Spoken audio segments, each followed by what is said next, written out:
ಅಕ್ಕ ಲಾಕ್ ಏನ್ ಮಾಡ್ಲಿಲ್ಲ, ತಳ್ಳು ರುಕ್ಕು. ಹ್ಞೂ ಸರಿ ಅಕ್ಕ ಆಯ್ತು.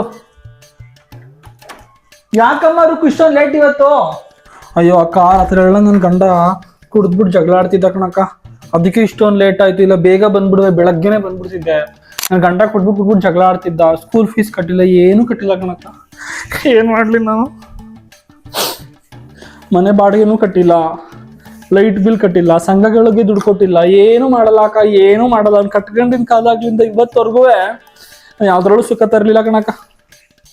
ಯಾಕೆ ರುಕ್ಕು ಇನ್ನೂ ಮಗು ಫೀಸ್ ಕಟ್ಟಿಲ್ವಾ? ಎಕ್ಸಾಮ್ ಬೇರೆ ಹತ್ರ ಬರ್ತಾ ಇದೆಯಲ್ಲಮ್ಮ. ಇಲ್ಲ ಕಣಕ್ಕ, ಮಗು ಫೀಸು ಕಟ್ಟಲಿಲ್ಲ.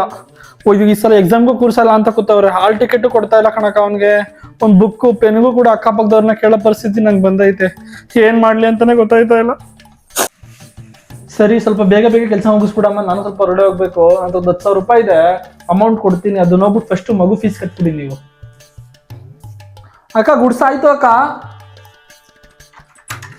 ತಗೋ ಮಗು ಫೀಸ್ ಕಟ್ಬಿಡು. ನಾಳೆ ಬೆಳಗ್ಗೆ ಸ್ವಲ್ಪ ಬೇಗ ಬಂದ್ಬಿಡಮ್ಮ, ನಾವು ಹೊರಡೋಗ್ಬೇಕು ನಾಳೆನೂ ಕೂಡ. ಅದಕ್ಕೆ ಸರಿ ಕಣಕ್ಕ, ನಿಮ್ಮಿಂದ ತುಂಬ ಉಪಕಾರ ಆಯ್ತು ಅಕ್ಕ. ಸರಿ ಕಣಕ್ಕ ಆಯ್ತು, ಬೇಗ ಬರ್ತೀನಿ ಬಿಡಿ. ಹ್ಞೂ ಸರಿ, ಮುಂದೆ ಬಾಗಿಲು ಹಾಕೊಂಡು ಉಂಟಾಗಮ್ಮ ಸ್ವಲ್ಪ ಹಂಗೆ. ಹ್ಞೂ ಸರಿ ಅಕ್ಕ ಆಯ್ತು. ಹೆಂಗಳ ಹತ್ರ 10,000 ರೂಪಾಯಿ ಈಸ್ಕೊಂಡೆ. ಅವಳು ಹೆಂಗೋ ಬಡ್ಡಿ ಕೇಳಿದ್ದು, ಬಡ್ಡಿ ಕೊಟ್ಟರೆ 10% ಹಂಗೆ 1,000 ಬರ್ತದೆ. ಸಂಘಗಳು ಕಟ್ಕೊಳಕೈತೆ. ಈ ತರ ಒಂದು ಮ್ಯಾಟ್ರೇ ನಮಗ್ ಗೊತ್ತಿಲ್ವಲ್ಲಣ್ಣ.